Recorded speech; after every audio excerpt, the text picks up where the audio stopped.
तो होता है ना कि आप एक विनिंग स्प्री पे होते हो तो आपको ज़रा एक विनिंग का हाई होता है। तो इमादुद्दीन को भी ज़रा विनिंग वाला हाई हो गया था, तो सोचा कि मैंने अलीपो भी ले लिया, मैंने मोसिल भी ले लिया, तो मैं बगदाद भी ले लेता हूँ। तो इमादुद्दीन ने उस ओवर कॉन्फिडेंस में बगदाद पे हमला कर दिया। 1144 में जो इमादुद्दीन जंगी ने एडिसा को जो फतह किया, इसके नतीजे में दूसरी सलीबी जंग का आगाज़ हुआ। जब ये खबर पहुंची यूरोप, तो पोप ने दूसरी सलीबी जंग का आगाज़ किया। यानी ये भी एक मैसेज जाना चाहिए कि औरतों का भी बड़ा किरदार है इस पूरी स्ट्रगल में, और आज की औरतों की भी बड़ी जिम्मेदारी है। तो ये एक सिंबॉलिक था, समंदर तक पहुंच के समंदर में नहाना, ये एक सिंबॉलिक था कि आपके आर्मर में हमने एक सुराख बना लिया। इमादुद्दीन के रूल ऑफ लॉ का ये हाल था कि बाज़ ईसाई जो है वो सलीबी इलाके छोड़कर नूरुद्दीन के इलाकों में आकर बस गए थे, क्योंकि उन्हें ये लगता था कि यहाँ जो डिलीवरी ऑफ जस्टिस है वो बहुत ज़बरदस्त इम्पैकेबल है। तो कानून ऐसा था। आगे क्या हुआ? अल-गाज़ी भी चले गए। अल-गाज़ी के बाद जो हमारा थर्ड फेज शुरू होता है, ये है जंगी डायनेस्टी का फेज। जंगी, हाँ, तो इसे हम कहते हैं जंगी डायनेस्टी। ओके। इसके शुरू में भी एक सवाल है मेरे पास। सवाल ये है कि किस वाक़े ने तिकरित के बच्चे को मिस्र का हुक्मरान बनाया? तिकरित के बच्चे को मिस्र का हुक्मरान बनाया, वो कौन सा ऐसा वाक़या था, तो वो आगे चल के आएगा। ठीक है। अब हम बात करते हैं, इस वक्त दमिश्क के अंदर तुगतुकीन की हुकूमत थी। जिस वक्त मौदूद को वहाँ पर कत्ल किया गया है, तो मौदूद जिसके साथ मस्जिद से निकल रहा था वो इस वक्त दमिश्क का गवर्नर तुगतुकीन था, ठीक जो कि है। एक मजबूत लीडर था। तुगतुकीन के मरने के बाद यहाँ एक पावर वैक्यूम पैदा हुआ। रिजवान भी मर गया। इस पावर वैक्यूम के अंदर एक हुक्मरान निकल कर आता है जो अता बेग था उस इलाके का, वो प्रोमिनेंस में आता है और उसका नाम है इमादुद्दीन जंगी। इमादुद्दीन जंगी, ओके। 1128 तक इमादुद्दीन की अलीपो के अंदर, हल्ब के अंदर हुकूमत कायम हो चुकी थी। 1128, हाँ, उसने उससे पहले 1127 में उसने मोसुल पे भी कब्जा कर लिया था। तो होता है ना कि आप एक विनिंग स्प्री पे होते हो तो आपको ज़रा एक विनिंग का हाई होता है। तो इमादुद्दीन को भी ज़रा विनिंग वाला हाई हो गया था, तो सोचा कि मैंने अलीपो भी ले लिया, मैंने मोसुल भी ले लिया, तो मैं बगदाद भी ले लेता हूँ। तो इमादुद्दीन ने उस ओवर कॉन्फिडेंस में बगदाद पे हमला कर दिया। बगदाद पर हमले में हुई नाकामी, ओके, और इमादुद्दीन वहाँ से अपनी जान बचाकर भागा। ठीक है। दरियाए दजला पर आकर इमाद फंस गया, क्योंकि वो दरियाए दजला को क्रॉस नहीं कर सकता था और करीब था कि वो पकड़ा जाता और मारा जाता। तो यहाँ एक कैरेक्टर आता है जो हमारी कहानी का बहुत इंपॉर्टेंट कैरेक्टर है। इसका नाम है नजमुद्दीन। नजमुद्दीन, और मुझे तो इसके नाम से ही बड़ा अच्छा लग रहा है, क्योंकि मेरी वालदा का नाम है Najma, which is Okay. Female version of Najam. सही तो है। मुझे वैसे इससे बड़ी अच्छी वाइब्स आ रही हैं, तो मुझे लगता है कि आगे चल के ये बहुत कुछ अच्छा करने वाला है। इसको मगर यहाँ रोकेंगे और ये हमारी कहानी में दोबारा आएगा। नहीं, मुझे तो ये अच्छा लग रहा है कि सबके नाम के एंड में दीन आ रहा है। दीन आ रहा है। इमादुद्दीन, नजमुद्दीन। काश हमारे आखिर में भी दीन आ जाए, पहले भी दीन आ जाए, बीच में भी दीन आ जाए। आमीन आमीन आमीन। तो यहाँ से जो नजमुद्दीन ने जंगी की हेल्प की, तो जंगी वापस चला गया और उसने अपनी हुकूमत वहाँ पर कायम कर ली। ठीक है। तो ये यहाँ से शुरू होता है हमारा जंगी पीरियड। अब जंगी डायनेस्टी वो पहली डायनेस्टी है जो बहुत फोकस थी सलेबियों को हराने पर। ठीक तो ये चाहते थे कि हम सलीबी को हराएं। इमाद चाहता था, पर इमाद के बाद और ज़्यादा ये जो अर्ज थी ये बढ़ी।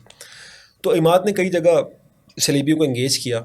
उसने एक जंग में डायरेक्ट किंग ऑफ जेरूसलम को हराया। उस वक्त फुल्क नाम का बादशाह था और वो फंस गया, तो इसने खुद उसको इजाज़त दी भागने की, फ़रार होने की, मगर इसने उनको हरा दिया। क्योंकि बाज़ औक़ात क्या होता है कि आपको पता होता है मैं कंसोलिडेट नहीं कर सकता, तो आप थोड़ा सा एनिमी को कंसेशन देते हैं। उसके बाद 1144 में इमादुद्दीन जंगी ने एडेसा नाम का एक शहर फतह किया। ये बहुत अहम शहर था, एडिसा। 1144 में जो इमादुद्दीन जंगी ने एडिसा को जो फतह किया, इसके नतीजे में दूसरी सलीबी जंग का आगाज़ हुआ। जब ये खबर पहुंची यूरोप, तो पोप ने दूसरी सलीबी जंग का आगाज़ किया।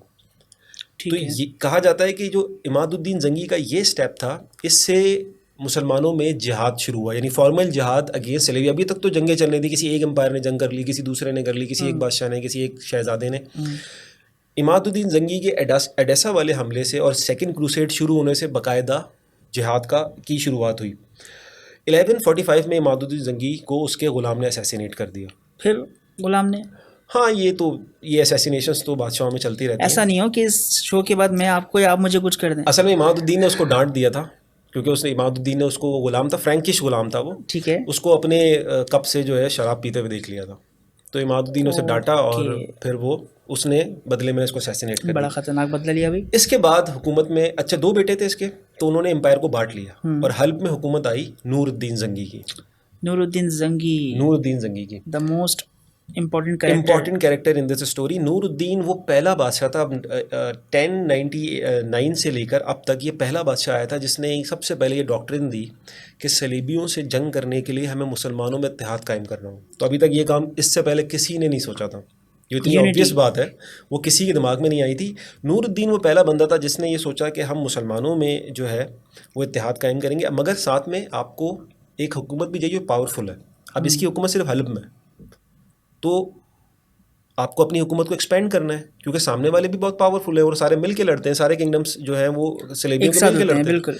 तो इसने पहले कोशिश की नूरुद्दीन ने कि मैं दमिश्क का कंट्रोल हासिल करूं। अब मगर क्योंकि अब दिमाग में ये नहीं था कि मुसलमानों में लड़ाइयाँ होनी चाहिए, तो कोई ऐसा मैकेनिज़्म लाना था कि जिसके ज़रिए बगैर लड़े कुछ दमिश्क के साथ सेटिंग बन जाए। तो नूरुद्दीन ने दमिश्क के जो वाली थे मुइनुद्दीन, उनकी बेटी से इस्मत खातून से शादी कर ली।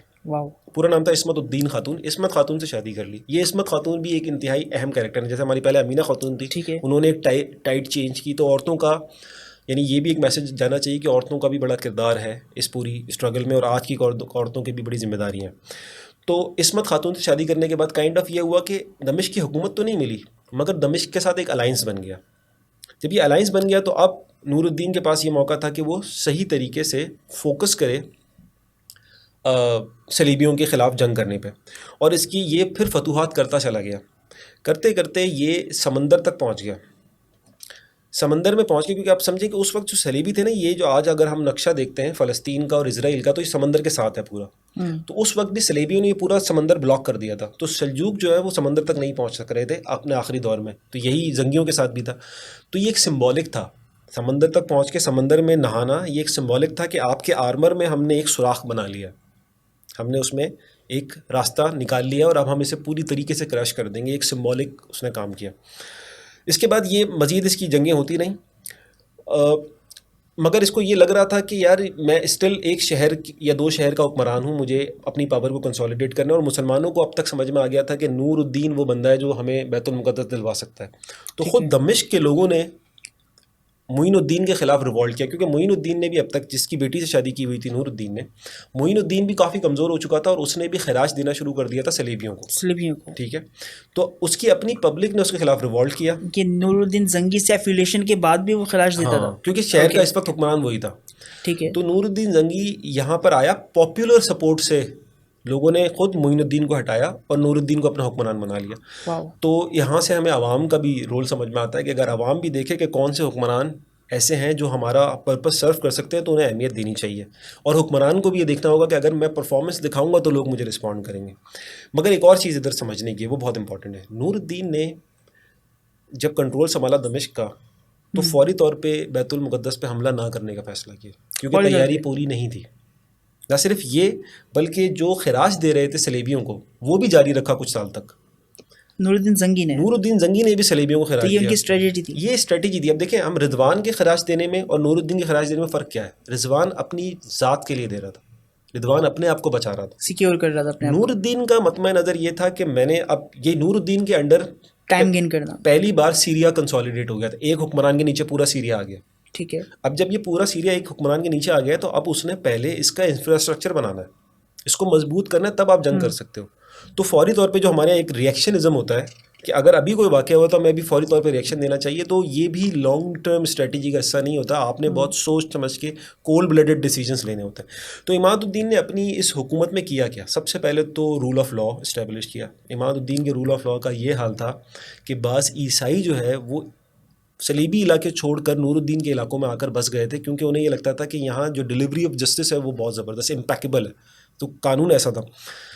42 मदारिस बनाए नूरुद्दीन ने। 42 मदारिस, यानी कि दीन की तालीम को आम करने की अहमियत को समझा कि इस पूरी वॉर के अंदर लोगों का दीन से जुड़ा होना ज़रूरी है। मैंने कहीं ये पढ़ा भी है कि उन्होंने वो अपनी पॉकेट से ही आधे मदरसे इसमें से जो है वो अपनी ज़ाती जेब से बनवाए थे, आधे।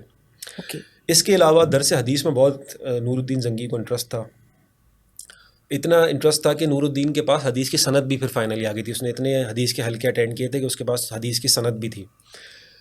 इसके साथ साथ जो एक अहम तरीन काम नूरुद्दीन ने किया वो ये किया कि उन्होंने इब्ने असाकिर को जो है सपोर्ट किया। और इब्ने असाकिर एक आलिम है जो कि हम जिनको हिस्ट्री के साथ हमेशा एसोसिएट करते हैं। बिल्कुल। तो ये सोचेंगे उन्होंने हिस्ट्री पे काम किया क्यों? क्योंकि अगेन मैसेज लोगों तक पहुंचाना ज़रूरी है। तो नूरुद्दीन ने भी इसकी अहमियत को समझा। इब्ने असाकिर को के वो पेट्रन बने और उनसे कहा कि आप तारीख़ लिखें। तो तारीख़ दमिश्क इब्ने असाकिर ने नूरुद्दीन के पेटर्नेज पे लिखी। ओके। नूरुद्दीन ने उन्हें पूरा मदरसा बनवा के दिया और फिर नूरुद्दीन ने जो फाइनल काम किया वो बहुत कॉन्सिक्वेंशियल था। नूरुद्दीन ने इब्न असाकिर से कहा कि आप फ़ज़ाइल जिहाद के ऊपर एक किताब लिखें, ऐसी किताब लिखें जिसे मैं सारे एम्पायर के लोगों तक पहुंचा सकूं। तो उसके नतीजे में जो किताब लिखी वो फ़ज़ाइल जिहाद है।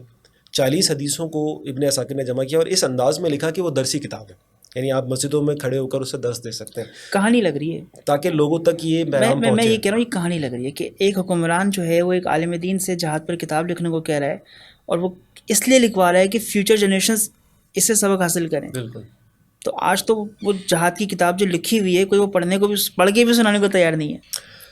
तो इसका किरदार ऐसा था कि जब किंग बॉल्डविन III इस वक्त था जेरूसलम का हुक्मरान, तो उसका इंतकाल हो गया। तो जब कोई बादशाह मरता था ना, तो ये बड़ा अच्छा टाइम होता था उस शहर पे हमला करने के लिए, क्योंकि कोई नया बादशाह नहीं होता था और अभी कौम जो है हिजान का शिकार होती थी। मगर नूरुद्दीन ने कहा कि नहीं, बॉल्डविन एक ऐसा दुश्मन था जिसने बड़े एहतराम की दुश्मनी के में भी एक एहतराम मलूज़ खातिर रखा। वो कोई गिरा हुई नीच किस्म की एनिमी नहीं था, यानी वो नेतन्याहू नहीं था, वो फिर भी एक बेहतर एनिमी था, तो मैं उसके शहर पे हमला नहीं करूँगा। इसके जवाब में जब 1174 में नूरुद्दीन का अपना इंतकाल हुआ तो सलीबियों ने शहर का मुहासरा कर लिया और नूरुद्दीन की बेवा से भारी रकम वसूल करके वो वापस गए। इसके साथ ही यहाँ पे हमारा ये सेगमेंट कंक्लूड होता है और इससे जो हमें सबक मिलता है वो ये है कि दीन की तालीम, जिहाद की मोहब्बत और इत्तेहाद उम्मत, ये वो कीज़ हैं जो बैतुल मुक़द्दस पर फ़तह के लिए ज़रूरी हैं। ये वो दर्स है जो हमें नूरुद्दीन ने दिया। मैं ये समझा कि आप बोलेंगे कि ये वो चीज़ें हैं जो इम्पॉसिबल हैं। पॉसिबल तो है, थोड़ी कोशिश करनी पड़ेगी।